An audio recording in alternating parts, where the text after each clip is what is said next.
Pokemon Platinum is the greatest game ever. What happens when you take said greatest game ever and input many quality of life changes, unlock the story, and add in a million double battles? Well, you get Pokemon Renegade Platinum.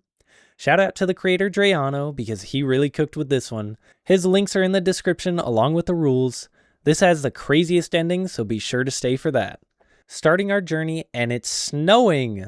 No time to play outside as we've got business to attend to. And who the hell are you? Oh, well that doesn't mean my chances are gone, just means I've got to get past a goalie. You know what? Maybe not. Alright, we've got a lot of gift Pokemon and encounters in the beginning to go over. Route 201, our starter choice is obvious. Turtwig, now known as Hank. Because we can interact with Professor Rowan's briefcase in Sandgem Town for another starter. We'll choose Sammy the Chimchar and he gets his hidden ability Iron Fist. Our mom gives us an Eevee who we name Shadow because Umbreon is the only correct choice. Route 202 we end up with Roxy the Pooch. Jubilife City we hatch a Mime Jr. who in this RomHack gets his fairy typing, so that will make Benjamin an even better support Pokemon. Sadly, he won't see much playtime as we miraculously capture a timid Ralts on Route 204 named Brendan. Yeah, I didn't look at the gender before I nicknamed her. Just east, a fisherman gives us his old rod and balls, which we use to capture a Magikarp named Nemo. And what Pokemon Platinum team would be complete without our very own Starly, Ruby? Why, I am very knowledgeable, thank you, sir. So knowledgeable that we killed Roxy to a damn picnicker. And if you'd like to be more knowledgeable, go ahead and hit that glowing subscribe button. To round it out, we get beef from Steven and a Ponyta that we can trade away to the girl inside Orberg City for Gaia the Spheal. Compared to your dad, I'm your daddy now. Inside the mine, after speaking with Rourke, he'll offer you a stone. Whatever you do, don't click don't know. Because he'll just give you a random one, and now we have to wait to evolve Shadow. Before the gym, we'll evolve Sammy into Monferno to give us a better chance against Rourke's team of 6. Sure looks like there's no easy gyms around here. That is, unless you have Hank. Our master plan is to throw Hank out there and click Bullet Seed. Great plan, right? Nosepass takes 3 but misses a Thunder Wave, so 2 more seeds are enough to take him down. Geodude is next and falls to some quad-effective kernels. Onix does outspeed, but just sets up Stealth Rocks, so he'll meet the same fate. Larvitar just goes for a double protect, which fails, so a single pit grabs a KO. Cranidos hits a Zen Headbutt, which thankfully doesn't flinch, so Hank takes down yet another Pokemon. Bonsly is last and shrugs off our Bullet Seed thanks to his held Rindo Berry, and fires back with a Brick Break, which could have killed with a crit. Oops. Thankfully it doesn't though, and Hank finishes the fight just as he started. Right after the fight, Hank evolves thanks to the XP donated to us by Rourke, and back in Jubilife City, this happens. Sorry Drayano, I broke your toy. The flirty type? Well, how'd you know? They're making your father do what in there? Never fear, for Chili is here. So y'all were just gonna start without me? Fine. Well then, let's battle. Mars leads Zubat, who Beef handles with a Zen Headbutt after only hitting themselves twice in confusion. The dreaded cat comes out, and thanks to our new level cap, we can evolve Nemo into Gyarados, who can intimidate Stall with the help of Ruby to lower Perugli's attack. And after dodging many crits, Nemo can bounce on her for a KO. Her Bronzor gets a bite taken out of it, leaving just Yanma, which Beef gets thrown out for and can KO with a quad-effective Rock Tomb. Don't worry, they can't hurt you anymore. Also, we catch a Magnemite named Rabbit outside Valley Windworks, which is one of my favorite Gen 4 Pokemon. Just say you're afraid of getting swept by Fellstinger, bro. Min-max! You remember Sweet Cheryl who helped us through the scary forest during our first playthroughs? Well, now she attacks us. Sadly for her, she didn't put up much of a fight. After being safely escorted through Eterna Forest, we reach a far more sinister place, the Old Chateau. Thankfully, we're put at ease because this is some next level nerd stuff, and I'm here for it. What an interesting picture you have here. Aw, I guess it doesn't do anything. Woohoo! Free Gengar! We can also find the TM for Substitute, which will be amazing in future battles. Nope. This place isn't fun anymore. I love you. With the use of repels, we can walk down to the basement of Mount Cornet to fish and get a guaranteed Feebas, and grab a Moonstone to finally evolve Shadow into Umbreon. A little else. Man, what the hell are they doing in there? Hopefully me. Anyways, now that we've brought Gardenia back to the gym, we can make some preparations by evolving Cyrus from a Zubat to Golbat at 22 and with max friendship to Crobat, which means we're ready for the gym. We lead Sammy into her Bellossom, which we can fake out for a bit of chip damage, then set up a substitute on her Stun Spore, and stack some bulk ups while the AI is confused. 2 bulk ups and we bring down the lead, which prompts Roserade to come in and outspeed to break our sub, which is then dealt with a Flame Wheel. Groudle and Tangela get scorched by our ape without a fuss. Cherim sets up the sun for us to boost our already doubled Flame Wheels, 2 of which take her down thanks to her Focus Sash, so that just leaves Breloom. Yep, a critical hit to ignore our defense boost. I'm speechless. My ignorance has gotten poor Sammy killed. I am so sorry. A Shadow Ball cleans up Breloom, but the memory is burned into our brain. Why, Gardenia? Why? When one door closes, a window opens as we can now use the Prism Scale Sydney was holding to evolve her into Milotic. Would you please stop reminding me? Really creative ways so that we can't go get our new encounter. Really creative. Thanks to our new level cap, we can get our special powerhouse Gardevoir just in time for Jupiter. Never fear, sir, for Chili is here. We try to set up a substitute against Jupiter's Golbat, but it looks like she doesn't want to use Confuse Ray. So we'll use Psychic to one-shot. Sableye is one-shot by Draining Kiss and brings us back to full HP, which prompts this stinky tank to come out. A Draining Kiss is good for half as we are left with just 11 HP from a Poison Jab. A switch into Ruby drops her attack as we can dodge a crit from Night Slash. Shadow comes in on a Torment and hits a Confuse Ray while Skuntank boosts its crit rate. A critical Poison Jab brings us below half as our Crunch does some chip and thankfully gets a defense drop. We switch to Beef as she hits herself. A crit Night Slash will surely turn Beef into ground, beef. But she just opts for a Torment, so an Iron Head and Bullet Punch finish her off. Tangela is last, who puts up a pretty good fight, but Nemo eventually wears her out with a couple super effective Ice Fangs. A Porygon is left behind, so meet our new member Jay. Sadly, it was between Jay and the Togepi egg that Cynthia gave us, since they're both the same encounter location. But how could we leave a Pokemon in a place like this? Everyone say bye to Paul. Yeah, post-production Chili here. Those are indeed separate encounters. Didn't know that. Until now. My bad. With the use of more repels, there's yet another guaranteed encounter deep in Wayward Cave. A Gabite, residing where the TM for Earthquake typically is. Oh, a modest nature. Well, that sucks. Looks like you won't be sweeping anything anytime soon. But we can find a Magby on 206 named Jaeger, and with a timid nature, he'll definitely go on the team later. Speaking of team, we can level up Rabbit at Mount Cornet to get a Magnezone. Oh, we've got to go back into the cave to save a lost little girl. Never fear, for Chili is here. Alright, I saved you by defeating you. We're good now, right? Of course not. Okay, we found your ribbon. Perfect. Now let's get out of here. Hey, I'm not gonna lie to you. We're lost. Thankfully, we make it out of the cave, and as a reward, we get a very useful TM, Dazzling Gleam. Yeah, whatever. How about a thank you? After brushing shoulders with Cyrus, we can snag the TM for Swords Dance, the odd keystone from this guy, and head straight into Hearthome City. Huh, Aaron.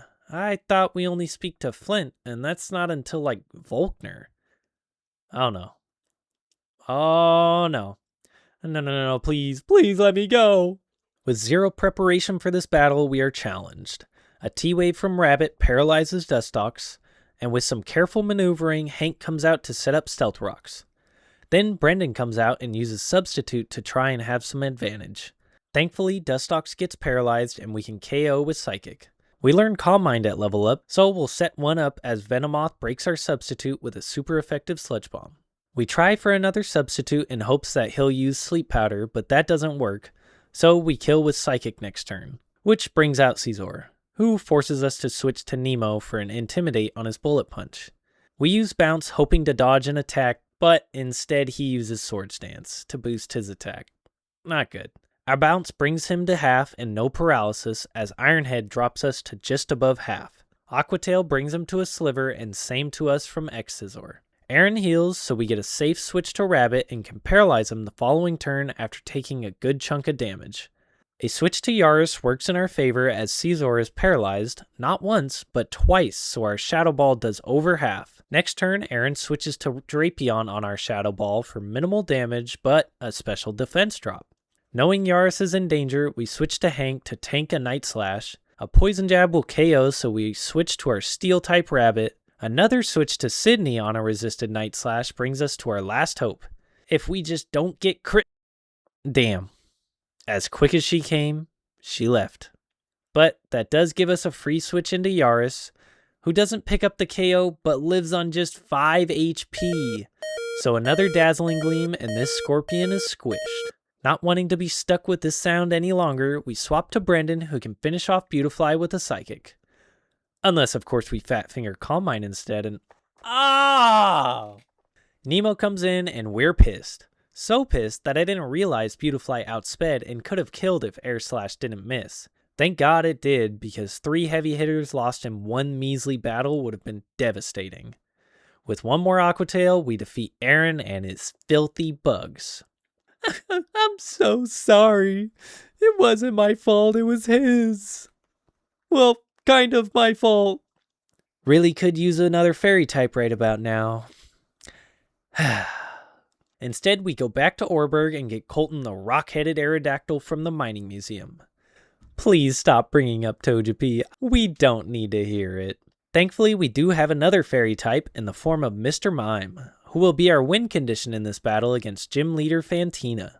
Since the AI doesn't see a kill on Benjamin, it will revert to its Calm Mind and Baton Pass strategy, so we Encore Drifblim to lock her into Calm Mind and switch to Hank, where we are safe to set up a Rock Polish to double our speed, Swords Dance to double, then triple our attack. Now we are free to Rock Tomb Drifblim, Seed Bomb Dusclops, Banette, Spiritomb, Crunch on Gengar and Mismagius, since we learned it on Level Up, and yet another Hank sweep for a gym badge. Awesome. Once Barry has been beaten to a pulp, a maid informs us that Team Galactic has invaded the Pokemon Mansion. What should you do? Maybe go save her?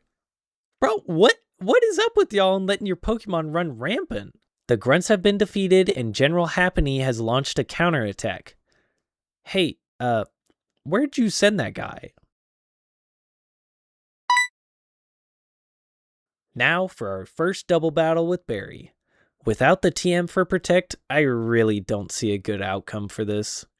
Mr. Backlot and Commander Saturn lead Wigglytuff and Bronzong, as we lead Rabbit and Barry lead Staravia.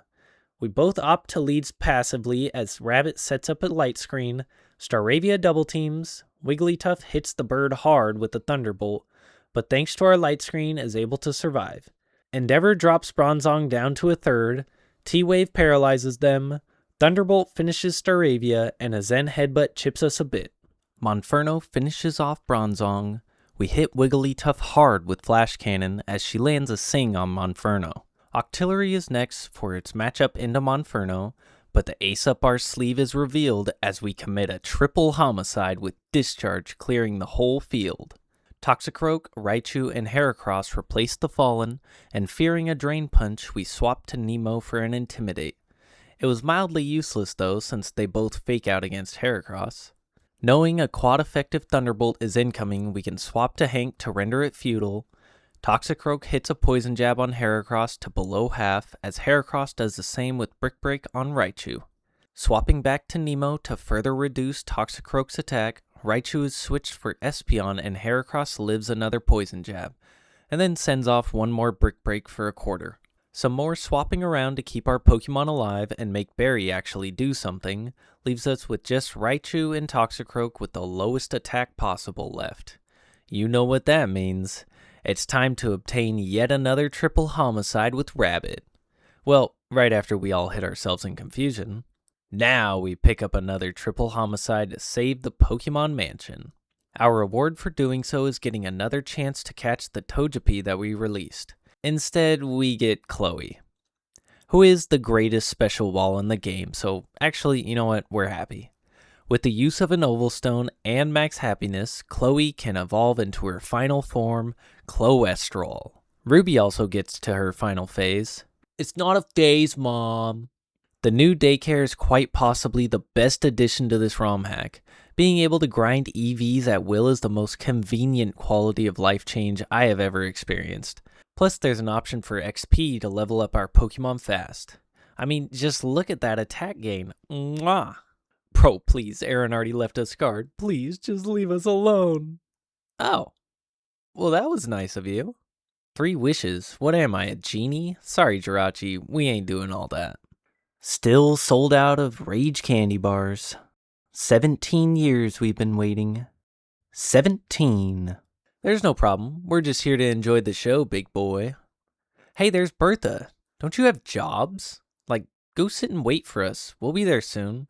Well, soon-ish. Because we've got a fighting chance to sweep our next gym leader, Maylene. Leading Nemo into her Medicham, we get an Intimidate off to lower her attack. A switch to Ruby on a Fake Out lowers her attack twice. One more switch and Nemo has dropped her attack yet again and can now set up a Substitute and Dragon Dances. After 3, we're ready to one-shot everything that gets thrown at us. Machamp surprisingly lives one and breaks our Substitute with Thunder Punch. Knowing that she would heal this turn, I should have set up another Substitute, but instead opt for Earthquake to bring her back down to the red. This turn, well... After that, we can freely Earthquake everyone, until Lucario, who has a Focus Sash, so he takes 2. Once we help Dawn get her Pokédex back, we pick up Doug the Intimidating Houndour and Chris, the Fat Hippo. This is personally my first time ever seeing the Ruined Maniac's Tunnel also, and I've always wondered how you get up here. Pretty neat. Obtaining our Magmarizer lets us evolve Jaeger into the Beast Magmortar. Hey, watch me riz that girl over there. I may not be a knight, but I do have something for you to ride. That's right, it's our gift from the old lady in Pastoria City, Precious. With water absorbed too, so she'll be perfect for Wake. Speaking of Wake, what are you doing out here? Come on, let's get you your Alzheimer's medication. Hey, wrong way. Let's just snag this real quick on our way back, thank you. Wake has a trick up his sleeve. It's the rain. But we have an even better trick. Chris. With the ability Sandstream, he'll be able to change the permanent weather. We lead him off and get Stealth Rocks up, as an Aqua Tail hits us for a third. Now a swap into Precious neutralizes an Aqua Tail, as an Ice Beam brings him near half, and Earthquake hits for a third. Hoping another is coming, we swap to Yaris with Levitate. Sadly, he uses Recover. So, our Giga Drain doesn't quite KO after his Rindo Berry, and an Aqua Tail rocks us down to the same HP. Thankfully, Wake uses a full restore, and our quad-effective Giga Drain finishes him off and gives us back a good chunk of HP. Sharpedo's Sash is broken on the switch, so Giga Drain KOs. Gyarados is out next, so we bring in Rabbit to shock him with a Thunderbolt, which brings in Poliwrath, who we throw Yaris back out for on a Drain Punch and fire off a Psychic for the KO. Floatzel falls to a Giga Drain, and Ludicolo, even with all their special defense, can't withstand a super effective Sludge Bomb, and that's the end of Wake. Thank God he didn't change this part. With our new level cap, we can also evolve Beef into the mighty Metagross, and obtain my personal favorite item, the Choice Specs. Inside the cave, after talking to the Gilf, Cyrus challenges us to a battle. His lead speed demon is actually outsped by Beef with a Choice Scarf, so a Zen Headbutt KOs. Honchkrow is next, who we can't touch since it's a dark type, so a switch into Rabbit on a somehow non-crit Night Slash means a Thunderbolt electrifies the bird for a KO. Weavile is in, and after a few switches to get Intimidates off after Weavile used Swords Dance, Nemo is left in the red and Weavile at half. So, we bring in Beef to finish him off with a Bullet Punch. Magnezone is last, and locked into a quad-resisted move isn't in our game plan, so let's switch out. Oh no. Oh no. I didn't look at his ability, Magnet Pull, preventing any Steel-type Pokemon from switching out. And as we're left at 2 HP, we must say our goodbyes. I'm sorry yet again. Beef, you didn't deserve this. You were meant for so much more. But Jaeger gets his debut now and enacts revenge. Needing a new team member, we evolve Gaia from a Spheal, Celio, and into the monster Walrein. And we're going to need her because this battle with Durach is a rough one. Ruby leads, and with a choice-banded stab return, one-shots Gallade.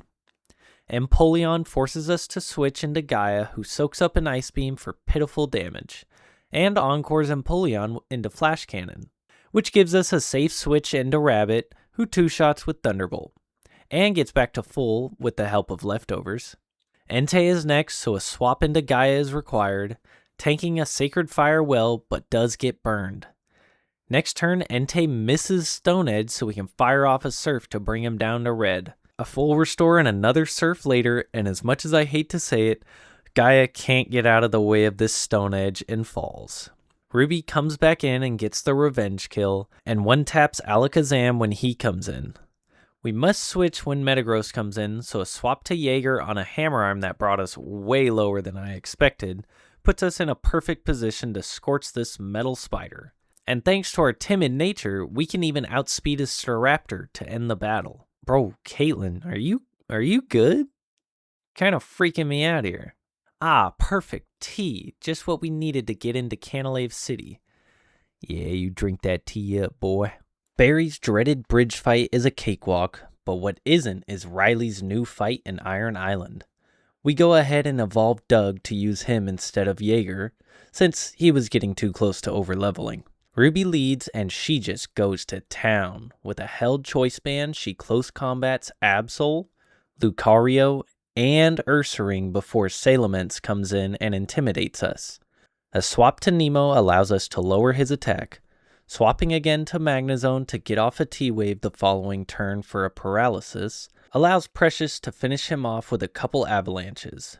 My goat Slacking comes in next, and sadly for him, still has the ability Truant. So a swap to Yaris on a Hammer Arm, then back to Ruby on his Truant turn, allows us to spam the 2-turn move Fly for a clean KO. Metagross is last, so we swap to Doug on what I was hoping to be a Meteor Mash or Zen Headbutt, but it's an Agility, making them a huge threat. But with a swap to Nemo for his Earthquake, then back to Doug on a Zen Headbutt, and with 3 Intimidates off, I think we're safe to anything but a crit Earthquake. No crit means we can burn up Riley's hopes and dreams. The double battle with Riley went surprisingly well, as the grunts pretty much just targeted him, so now for the moment we've all been waiting for. Hand over that egg. You son of a bitch. Byron, how's it hanging? You gonna head back to the gym now? Alright, we'll see you there. He don't know what's about to happen, does he?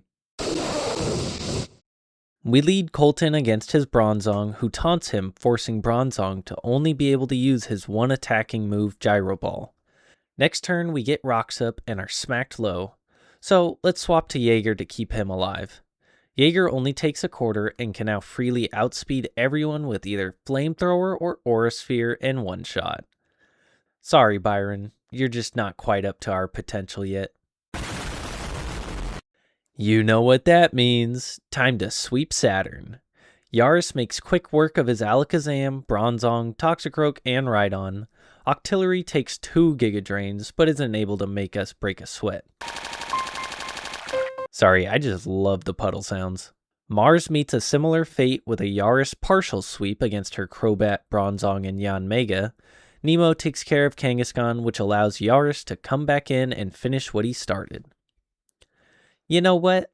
Yeah, we'll leave you alone in here. Route 217, we do have a new encounter, and it's a Piloswine, who does make a good member of our team, but we'll save him for later. In order to enter the Snowpoint Temple, we must first prove ourselves so we can help stop the earthquakes inside. To do that, we lead Ruby and Yaris. Ruby takes out Blissey with ease, and Heracross protects against our Psychic. A switch into Tyranitar means no more hail, as our Sludge Bomb KOs Meganium. Ruby flies up into the air, but is targeted at Tyranitar since that's Heracross's slot. 2-turn move in a double battle. I know, stupid. I know. Next turn, we use Protect, and thankfully both of them target Yaris since they see a guaranteed KO. So, a super effective Aura Sphere takes care of Feraligatr, and Ruby punches T-Tar several times to finish him off.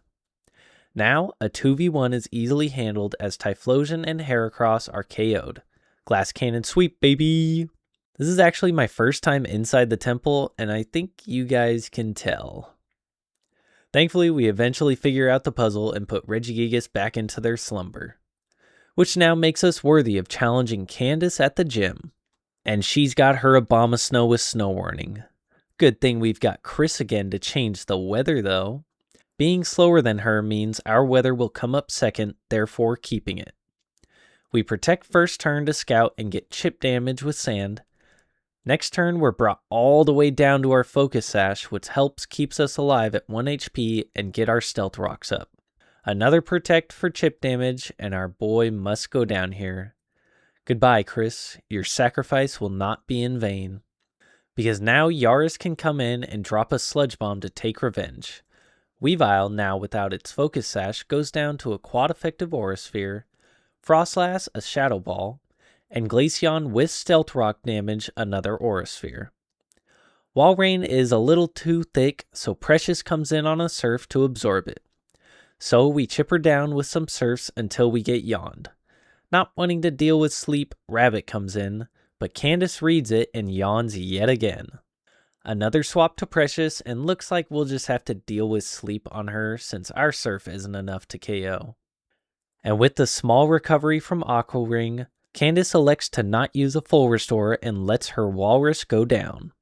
Knowing we can live even a crit Stone Edge, Precious stays in just in case she wakes up.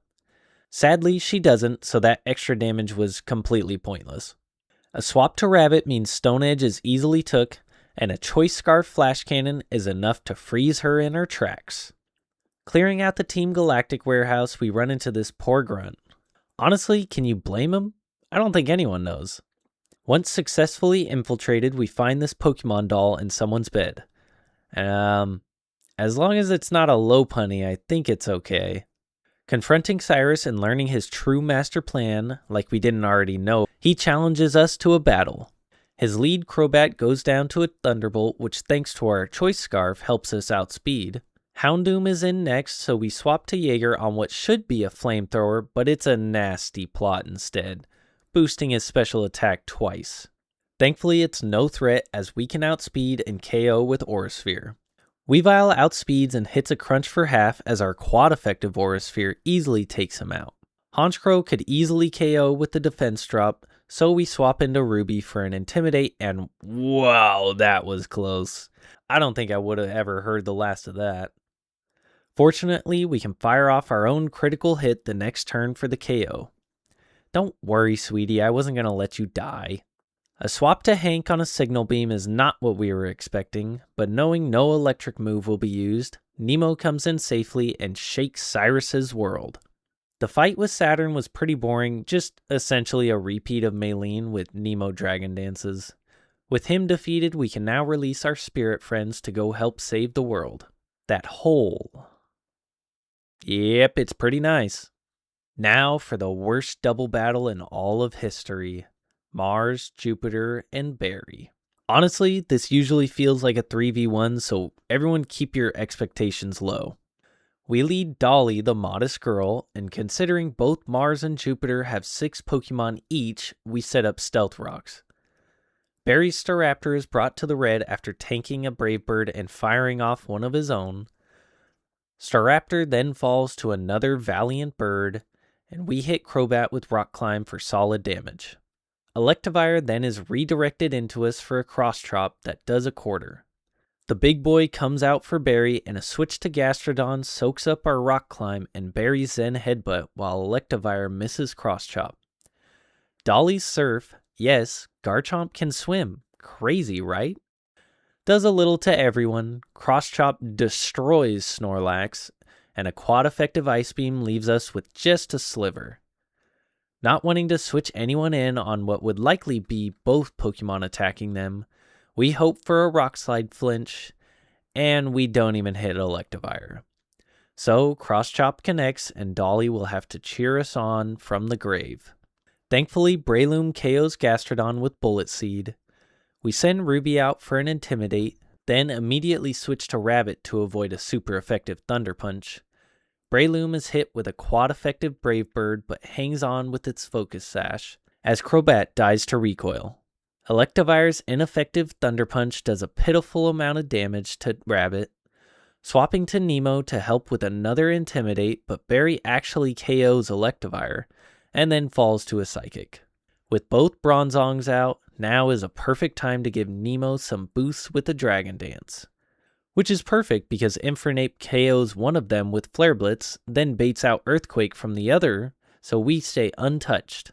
Sableye's Fake Out flinches us, but yet again, Infernape takes out another with Flare Blitz.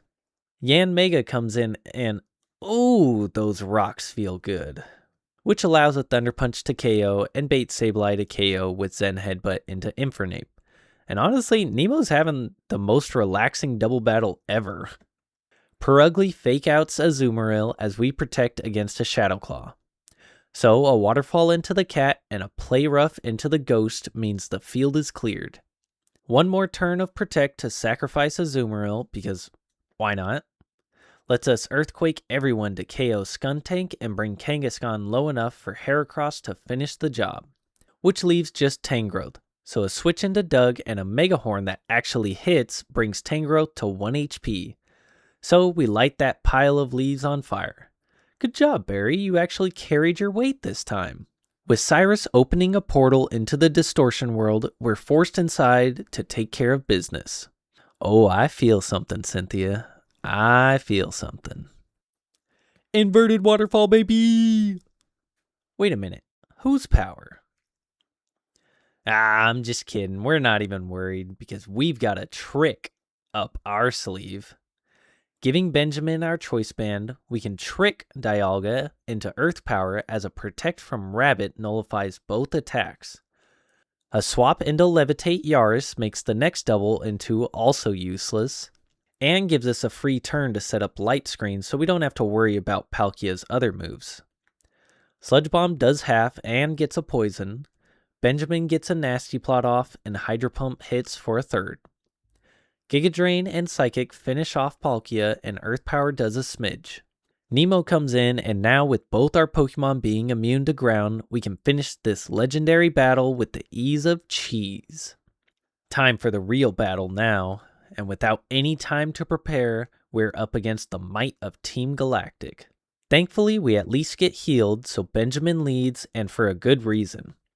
Choice-banded Crobat sees a kill with Cross Poison, so a switch into Rabbit with the immunity lets us Thunderbolt next turn for the KO.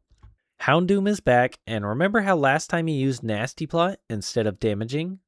Well, he does it again, so a free switch into Otis lets us outspeed next turn and pick up the kill with Earthquake. Gyarados intimidates us, so a switch back to Rabbit is good as Aquatail does less than half. We don't outspeed, so we have to risk the crit, and thankfully we're good, so a quad effective Thunderbolt easily KOs. Honchkrow is outsped, so we'll protect first to get some HP back from leftovers, then fire off another Thunderbolt. Weavile is next, and we could kill with a Flash Cannon, but knowing Magnezone is next with Magnet Pull, we swap to Nemo for an Intimidate, and Feint Attack does a quarter. Next turn, he Sword Stances as our Waterfall brings him below half. Not wanting to let him get out of control, we stay in and survive in the red to answer back with another Waterfall. Magnezone is last, so a quad effective Earthquake easily finishes off Team Galactic's pride and joy. I feel like we deserve to catch this. Psych, no legendaries around here. Yeah, Why not? Well, that's the whole point of the video, Professor Rowan. Please, Flint, we can't take another Elite Four fight when we're not ready. Oh, thank God. You are now one of my elite employees. Our final gym is Volkner, who, Benjamin, is a star of the show yet again. Since he has natural access to Baton Pass, we can set up a substitute, which Jolteon just breaks, until we get a light screen up next turn as well. So, another sub that doesn't break, Nasty Plot, and Baton Pass to Yaris with our substitute still intact means we're in the perfect position. Shadow Ball breaks our sub, and Sludge Bomb brings a speedy dog to his Focus Sash. But we get a poison after to finish him off. Luxray falls to a Flash of Light, Rotom Wash to Giga Drain, Rotom Heat and Raichu to more Bombs of Sludge, and Electivire to a last Dazzling Gleam. Easy. Our last encounter is a Machoke in Victory Road who won't be added to the team, but he did earn our Master Ball, so he gets some screen time. At the end of Victory Road, we have yet another challenge waiting for us, Marley. We lead Rabbit into her Starmie and one-shot with a Scarf Thunderbolt. Her ace forces us to swap into Ruby for a much-needed Intimidate, making her Flare Blitz only do half. Ruby can't stay in, so a swap to Precious on the next one leaves us relatively healthy. So long as Arcanine doesn't crit... Well, that sucks. Otis comes out for a Revenge Earthquake to kill, which prompts Sceptile to come in. A swap to Yaris on an Energy Ball is perfect as we send out a Dazzling Gleam, which thanks to Sceptile's updated typing is now super effective. Another Choice Specs boosted super effective Dazzling Gleam takes down Weavile too. Electrode is a little too fast for us, so a swap into Otis on a light screen means it's free. Knowing they can't hit us with any move besides Explosion, we swap back to Yaris and poof, we're golden. Last is Crobat, who after 2 Thunderbolts falls, and now we can take Marley to the end of Victory Road. Quick little recap of the Dawn fight. In order for us to get out of Victory Road, Yaris wipes the first 2, Alakazam with Shadow Ball and Clefable with Sludge Bomb. Nemo gets a Dragon Dance off and Earthquakes Empoleon, and waterfalls Mamoswine, Flareon, and Lopunny. Yes, we are, Dawn. We're all ready. But first, we must frolic in the flowers of the Floroma Meadows. Yes, it's required. Alright, now we can take on the league. Oh, right, after you. We lead Otis into his Staraptor, who actually doesn't miss Icicle Crash and one-shots. Breloom falls to the same fate as we miraculously don't miss again. Infernape is a problem since we're locked into Icicle Crash, so a swap to Nemo for an Intimidate, then back again to Otis on a neutral Stone Edge allows us to outspeed and KO with Earthquake. Another swap to Nemo to intimidate Heracross on a close combat helps. Rabbit comes in on a resisted Stone Edge, and now with Heracross poisoned, we can stall with Protect for free damage. A swap to Yaris makes close combat fail, and a Dazzling Gleam cleans him up. Huge power Azumarill is a problem, so we swap to Nemo for an Intimidate on a weakened Aquatail. Next turn, Rabbit comes out against a resisted Playrough, then fires off a Thunderbolt for the KO. Snorlax is last, so we can swap to Yaris, and Snorlax actually can't hit him at all because he only has normal and ground type moves. So, with Barry cleaned up, it's time for the league. We drop Ruby off in the box, and Chloe takes her place because I was too scared to let her die. Plus, since Cyrus's Dialga is still holding our Choice Band, her one-shot potential is much lower. Every fight here on out is complicated because there are 4 different options for each member. We lead Chloe into Aaron's Yanmega to get a Toxic off, so he's on a timer. Next, we get Stealth Rocks up as Hurricanes keep tickling us. After several boring turns of stalling him, we manage to burn down 2 of Aaron's full restores and Yanmega falls. Heracross comes in for an obvious close combat, so a swap into Yaris gets perfectly red and brings him all the way down to just 9 HP. Knowing he's scarfed, we can swap to Nemo to Intimidate and pray for no crits. We get 2 Dragon Dances set up thankfully without any crits, and can now freely waterfall Heracross and Armaldo. Drapion and Earthquake, and back to waterfall for Vespiquen. After Intimidate, it does allow Caesar to live one, so another swap to Rabbit for no reason at all means we can two-shot with Thunderbolt. Bertha is next, so we lead Otis since he has some physical defense behind him. Against Tyranitar, who is always scarfed, so we can set up rocks because I thought someone was going to have a focus sash. Stone Edge does massive damage to us, so a swap to Rabbit is required. And T-Tar misses Stone Edge anyways.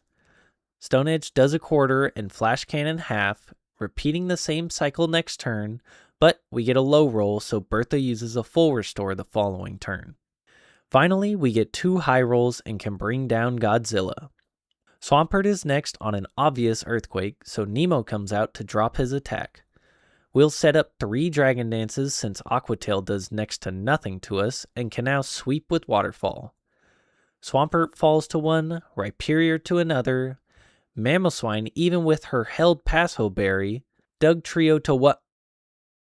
Oh no. Dugtrio's stupid ability Sandveil actually worked by boosting her evasion, then connecting with an 80% accurate Stone Edge. It's funny because I didn't pay attention to the ability again and was so confused why our 100% accurate move missed. I had to look for myself. Thankfully, Yaris can barely outspeed and use Giga Drain for the KO. Claydol is a little too beefy for Yaris to stay in safely, so we swap to Rabbit and they set up Light Screen. Next turn, we use Magnet Rise to dodge the quad-effective Earthquake that was coming. After stalling out Light Screen, Claydol can be brought down with one final Bug Buzz. I'm sorry, old friend, but we're gonna have to move you over here. For Flint, we've taught Chloe Rain Dance, and up against his Torkoal, she can remove the sun before he acts, so Solar Beam becomes a 2-turn move again. We get our rocks up the next turn, and just look at how she soaks up that damage. After Leftovers, it's like it never even happened. We then use Seismic Toss 3 times for an easy KO, while also being full health for the next Pokemon, Magmortar. Rain is over now, but that doesn't stop this special wall. Shrugging off a couple Fire Blasts and finishing Magmortar with 2 Seismic Tosses. Although the last one did proc his Flame Body ability to burn us. Typhlosion is next, and knowing he'll want to use Eruption, we've got to get his HP low as soon as possible. Only doing about a quarter, we Seismic Toss, then next turn get the Rain set back up to really soak up that damage. Another Eruption, and we use Soft Boiled to get back some HP. A Seismic Toss brings him to the red, so we know Flint will heal, so that just means more Seismic Tosses to reduce the power of Eruption. After one more, we heal back to full as Typhlosion is now out of Eruption PP, causing him to struggle.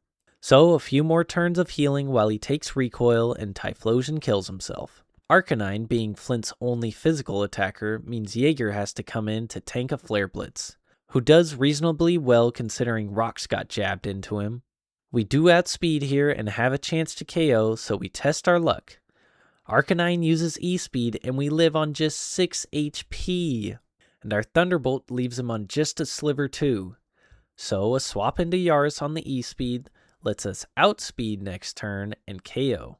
We are so lucky Flint didn't full restore there, otherwise we would have been screwed.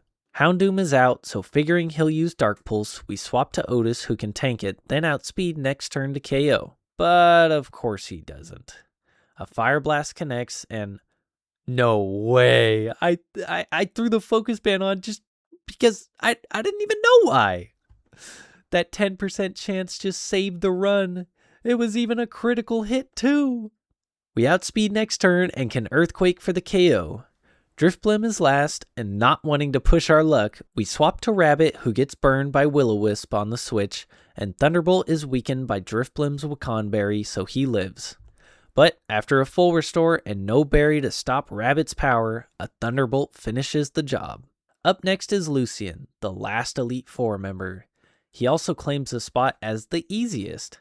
Never thought anyone could be worse than Aaron in his bugs. Choice Specs, Shadow Ball, Yaris sweeps, baby. That's it. Finally, we reach our champion. I mean Cynthia. We lead Chloe as no matter what team we face, they will all be special attacker leads. To our luck, it's Team 4. our only real chance to win. Clefable leads off with a Reflect to have physical damage, and we poison her with Toxic. Thank God she's not Magic Guard. We soak up a Moonblast and send off a Seismic Toss to keep chipping her down. She sets up a Light Screen, and our Seismic Toss after poison damage leaves her at just 1 HP. Knowing Cynthia will heal, we throw another Toxic to keep the passive damage coming. So we rinse and repeat until Clefable is once again at 1 HP, where we use Soft Boiled instead to heal back to full, so poison will take her out. With Lopunny out, we enact our master plan. In Generation 4, High Jump Kick does recoil based on half the damage that would be done. So we protect, and Lopunny comes crashing down all the way into her grave. Her Ace Garchomp is next, so a swap into Otis on an Outrage that we thankfully live means with our Choice Scarf, we outspeed next turn and bring her all the way down into the red. Sadly, we must say goodbye to Otis. His luck just ran out. Yaris comes in and Cynthia heals, so our Shadow Ball does over half. One more and this monster is put away. Miss Magius gets thrown out only to be outsped and turned into a ghost of a ghost type. Milotic barely lives 1 and Hydro Pump leaves us on just 1 HP. With the heal from Cynthia, Yaris goes down from Life Orb damage after bringing her back to the red. Jaeger comes in and finishes off the job with a Specs Flamethrower. Cynthia's final Pokemon Roserade moves first thanks to her Choice Scarf, but can't pick up the kill, so one final Flamethrower is enough to make us the new champion of Sinnoh. Thank you all for watching, and I'm glad to have had you on our ride to greatness.